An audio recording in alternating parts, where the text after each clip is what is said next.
My life as a cardiologist was pretty straightforward until Alex walked into my clinic. That day changed everything. I remember it was a busy Tuesday morning, and I was halfway through my coffee when he came in, looking a bit nervous but with a smile that could light up the room. "Good morning, Dr. Smith," he greeted, extending his hand. "I'm Alex. Here for the 10 a.m. appointment." I shook his hand, noting the firm grip. "Nice to meet you, Alex. Please, have a seat. What brings you in today?"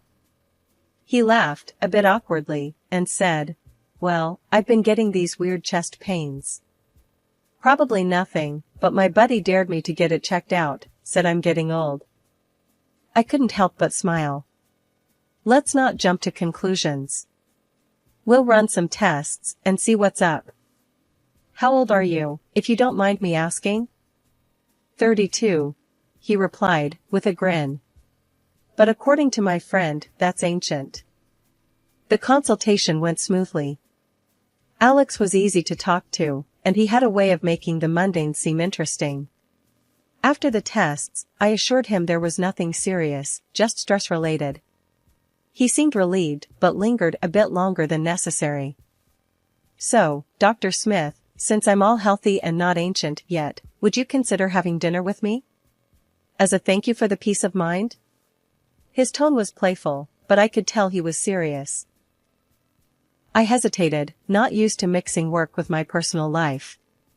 "I'm not sure that's a good idea, Alex. I try to keep professional boundaries." He leaned in, a mischievous glint in his eyes. "Come on, it's just dinner. No strings attached. I promise I'm a decent cook, and I make killer lasagna." I laughed, surprised by his persistence. "All right, lasagna does sound tempting. But just dinner, okay?" "Deal," he exclaimed, looking victorious. In the months that followed, Alex was relentless in his pursuit. He'd show up at my clinic with coffee just the way I liked it or surprise me with tickets to a concert of a band I mentioned in passing. His charm was undeniable, and his attention, intoxicating. 6 months into our whirlwind romance, he popped the question in the most Alex way possible, during a hike, out of breath, and with a ring that was slightly too big. "Erica, I'm probably going to regret this tomorrow when my muscles are screaming, but I can't wait any longer. Will you marry me?" he asked, panting and kneeling on one knee. I laughed, tears in my eyes, both from the joy and the absurdity of the moment. "Yes, Alex, I'll marry you. But only if you promise to carry me back down this trail." That was the beginning of our adventure together. Little did I know, the real challenge was just around the corner. Meeting his mother, Elizabeth, for the first time was when I realized our journey wouldn't be as smooth as I had hoped. She was the epitome of strict and domineering, with a love for her son that bordered on obsession. Our first meeting was over dinner at their family home. Elizabeth eyed me like a hawk, sizing me up as if I were an adversary rather than a potential family member. The tension was palpable, and Alex seemed to shrink a bit under his mother's gaze. "So, Erica, Alex tells me you're a cardiologist. That must be demanding," Elizabeth said, her tone polite but cold. "Yes, it is, but I love my job. It's rewarding to help people," I replied, trying to keep the conversation light. "And you plan to continue working after the wedding?" Her question felt more like an interrogation. I nodded, suddenly feeling defensive. "Yes, I've worked hard to get where I am. I don't see why getting married should change that." Elizabeth's lips thinned into a disapproving line. "I see. Well, I just hope you remember that your first duty is to your husband and future family, not your career." That night, Alex and I had a long talk. He assured me that we'd face whatever came our way together, including his mother's disapproval. I wanted to believe him, but deep down, I knew this was just the beginning. Elizabeth wasn't the type to back down, and neither was I.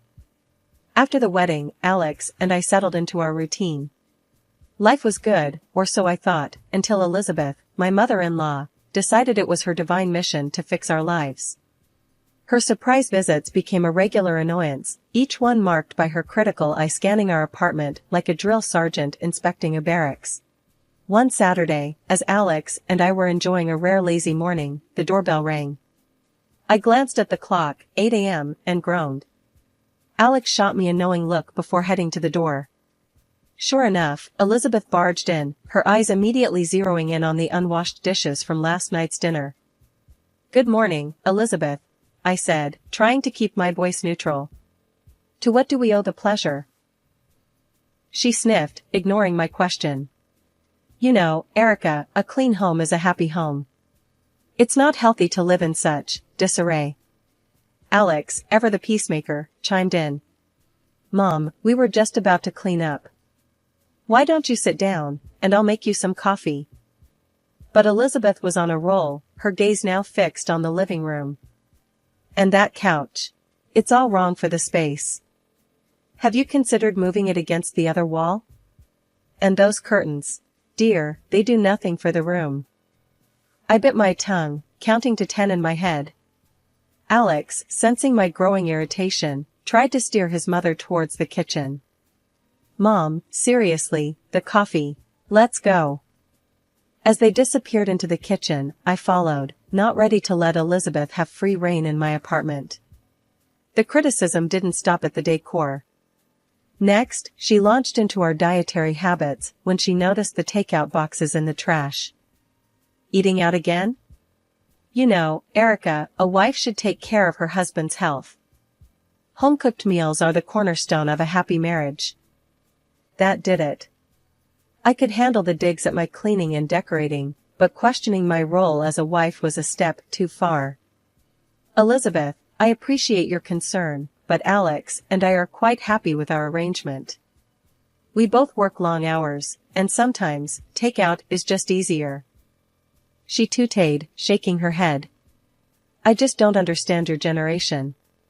When I was your age, I had a home-cooked meal on the table every night for my husband and son."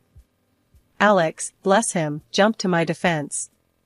"Mom, times have changed. Erica's not just a housewife. She's a brilliant cardiologist, and I'm fully capable of cooking or ordering pizza if it comes to it." The conversation was going nowhere, and Elizabeth's presence was starting to suffocate me. I excused myself, claiming a sudden headache, and retreated to our bedroom, leaving Alex to handle his mother. One day, the invasion reached a new level. Alex and I had planned a weekend getaway, just the two of us, to recharge. We returned home to find our apartment spotless, but not in the way we left it. Furniture was rearranged, new curtains hung in the living room, and our bedroom looked like it had been ripped out of a home decor magazine. "What the?" I started, my eyes wide as I took in the changes. Alex was equally shocked. Did we get robbed by an interior decorator? Before we could process everything, Alex's phone rang. It was Elizabeth, sounding far too pleased with herself. "Did you notice the changes? I couldn't stand to see your apartment in such a state. You'll thank me later." Alex's face turned red, his usual calm demeanor slipping. "Mom, why would you think this is okay? You can't just come in and rearrange our lives." Her response was as infuriating as her actions. "I'm just trying to help. It's clear Erica doesn't know the first thing about keeping a home. Someone had to step in." That was the last straw. Alex, usually the one to smooth things over, was livid. He made it clear to his mother that her help was not welcome and that she was to call before visiting in the future. The news of the pregnancy came as a surprise. Not an unpleasant one, but a surprise nonetheless. I remember staring at the test, my heart racing, until Alex found me in the bathroom, my face probably a picture of shock and awe. "What's up, babe? You look like you've seen a ghost," he said, leaning against the doorway with that easy smile of his. I handed him the test without a word, watching as his expression shifted from curiosity to outright joy. "Seriously? We're gonna have a baby?" he whooped, lifting me off the ground in a tight hug. "Yeah, seems like it," I managed, the reality of it all beginning to sink in. We decided to tell Elizabeth and Alex's dad, Robert, over dinner at their place. Predictably, Elizabeth's reaction was intense. A baby? Oh, my goodness, this is wonderful news. Finally, I'm going to be a grandmother. Her excitement was genuine, and for a moment, I saw a softer side to her. Robert was equally thrilled, beaming with pride. Congratulations, you too. This is fantastic news.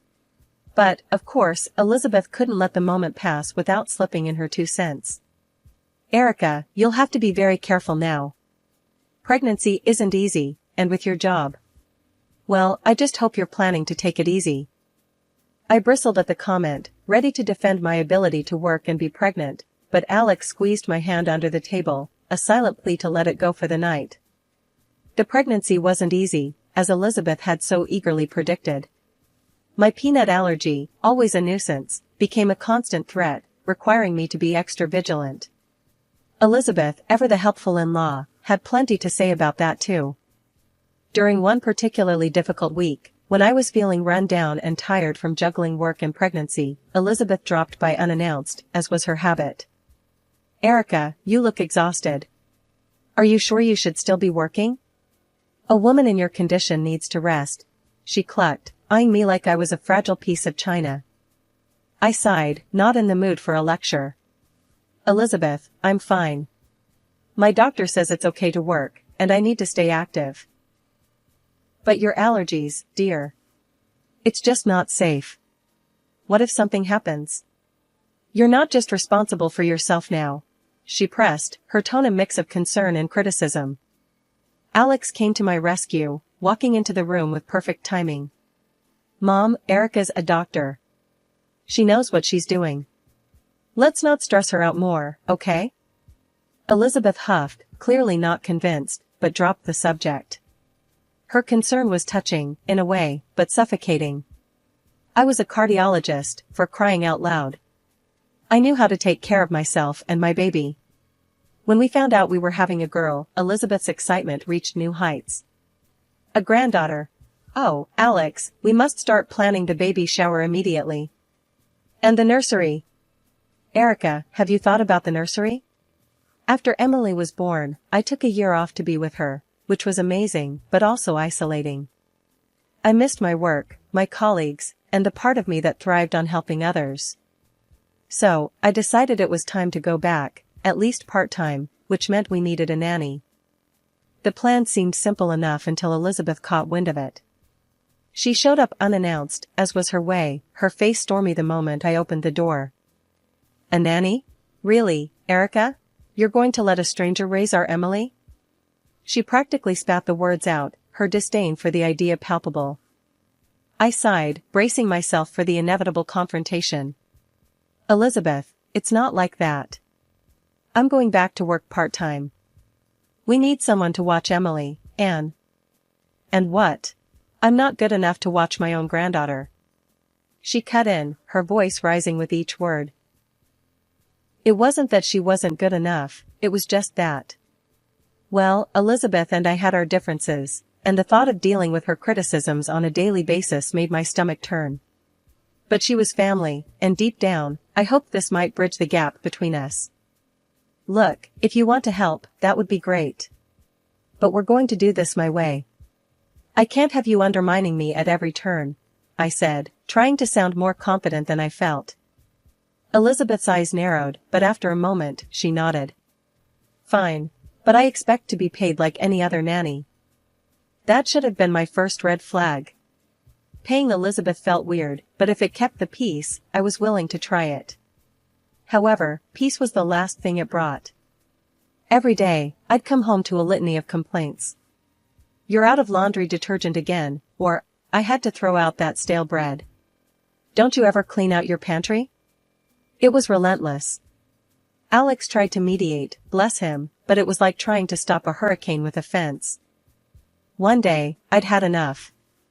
I walked in to find Elizabeth berating me for the tasteless dinner I'd prepared for Alex the night before.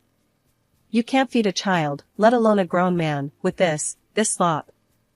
That was it. I snapped. Elizabeth, I'm done. I appreciate your help, but this isn't working. You need to stop coming over. Her face went from angry to furious. Fine. See how well you manage without me. She slammed the door on her way out, leaving me shaking, but strangely relieved. Alex came home to find me sitting at the kitchen table, a mix of emotions swirling inside me. She left, I said, simply. He sighed, wrapping his arms around me. I'm sorry, Erica. I know she's my mom, but you're my wife. We'll figure this out together. And that was that. Elizabeth's reign as the nanny from hell was over, and despite the drama, a weight had been lifted. We found a lovely local girl to help with Emily, and life settled into a new, happier rhythm. The day after our big blow-up, Elizabeth called me as if nothing had happened. Erica, I've been thinking, we got off on the wrong foot yesterday. I baked a pie. Thought I'd come over, maybe we can start fresh? I was on edge, still reeling from our last encounter. The last thing I wanted was to see her, but the constant fighting was draining. Maybe this pie was her olive branch. All right, Elizabeth. Let's try this again, I sighed, hoping for the best, but expecting the worst. She showed up 2 hours later, pie in hand, smiling as if we were old friends. Here, I made your favorite. Let's put all that unpleasantness behind us, shall we? I forced a smile, taking the pie. Thanks, Elizabeth. That's very kind of you. Just then, my phone rang. Work needed me, urgently. My heart sank. I couldn't leave Emily alone, not with things so strained between Elizabeth and me. Actually, Elizabeth, I just got called into the clinic. Would you mind watching Emily for a bit? I asked, the words tasting bitter in my mouth. Her eyes lit up, a stark contrast to the dread filling my stomach. Of course, dear. Go, don't worry about a thing. We'll have a grand time. I hesitated, looking at Emily, then back at Elizabeth. There was no choice. Okay, I'll be as quick as I can. Thank you, Elizabeth, I said, rushing to gather my things and head out the door. Driving to work, my mind wasn't on the emergency waiting for me, but on Emily and Elizabeth. The uneasy truce felt fragile, and I couldn't shake the feeling of dread about leaving them together. Every minute dragged on, my thoughts constantly drifting back to how Emily was doing, hoping that Elizabeth's offer to make amends was genuine and not just another tactic to assert her control. The day was dragging on, my mind a constant cycle of worry about Emily and trying to focus on work, when my phone rang. It was Elizabeth, panic edging every word as she practically yelled, Erica. Emily, she can't breathe properly. You have to do something. My heart plummeted. Calm down, Elizabeth. Tell me exactly what's happening, I said, trying to keep my voice steady despite the rising panic. She's wheezing and her face is all puffed up. What do I do? Elizabeth's voice cracked, a mix of fear and confusion bleeding through. I knew immediately what was happening. Listen to me very carefully. Go to the kitchen, second drawer. There's an EpiPen. Use it now. I'm calling 911 and I'm on my way. Hanging up, I dialed 911, explaining the situation as best as I could while grabbing my keys and rushing out the door. My mind raced, thoughts jumbled. How did this happen? We were so careful with food. I made it home in record time, finding the paramedics already there, attending to Emily. The relief that washed over me when I saw her breathing was better, albeit still strained, was indescribable. Elizabeth was a mess, pacing back and forth, her earlier accusations forgotten in the face of the emergency. I don't know how this happened, Erica. I swear, we didn't eat anything unusual, she said, her voice trembling. I didn't have time to respond, my focus solely on Emily as the paramedics worked. They decided to take her to the clinic for further observation, not wanting to take any chances. I nodded, understanding and grateful for their thoroughness. At the clinic, they confirmed it was anaphylactic shock, likely from a food allergen. I couldn't wrap my head around it. We were so careful, especially with Emily's and my allergies. There must have been some cross-contamination, I muttered, more to myself than anyone else. Elizabeth was quick to defend herself. I didn't give her anything from the list you gave me. You have to believe me, Erica. I'd never put Emily in danger. I was too tired to argue, too relieved that Emily was okay to hold on to anger. We spent the rest of the day at the clinic, Emily gradually returning to her usual self, though still a bit groggy from the medication. That evening, after the longest day of our lives, Alex and I sat in the living room, holding each other, grateful for the quiet and that Emily was safe in her bed. The stress and fear had drained us both, but there was a sense of relief that it was finally over. Alex, ever the caretaker, got up to make us some tea. He spotted the pie his mom had brought over earlier on the kitchen table. "Hey, you want a piece of pie Mom brought?" he asked, trying to lighten the mood. "No, thanks. Just tea for me," I said, not having the slightest appetite for anything, especially not that pie. He shrugged and cut himself a piece. That's when he noticed something that stopped him cold. Looks like someone already had a bite." Then he took a bite, chewed thoughtfully, and his face changed. "Wow, that's a strong smell of peanuts." My heart stopped. Peanuts. The reality hit me like a ton of bricks. "Alex, that's it. The peanuts. Your mom, she knows I'm allergic. And Emily." I couldn't finish the sentence, the implication too horrifying to voice fully. The next day, we confronted his parents. The tension was palpable as we laid out the accusations. Alex, usually so calm, was shaking with anger. "Mom, did you put peanuts in that pie? You know Erica and Emily are allergic. What were you thinking?" His mother's face was a mask, but her eyes, there was something in them that chilled me. I just wanted to make a pie. I didn't think." But Alex wasn't having any of it. Didn't think? Or didn't care? "You could have killed our daughter." That's when his dad stepped in, his voice thunderous. "Is this true? You endangered your granddaughter? I can't believe this. I'm calling the police." And he did, right there and then. The police came, and faced with the evidence, Elizabeth didn't deny it. "I just wanted Erica out of the way," she said, a statement that would haunt me forever. After everything that went down, the dust finally settled. Elizabeth was sentenced to prison, a severe punishment that kept her away for a good long while. It was a tough pill to swallow, seeing family torn apart like that, but it was necessary, for Emily's safety and our peace of mind. A few weeks after the trial and all that, Alex's dad, Robert, showed up at our door. It was the first time we'd seen him since everything happened.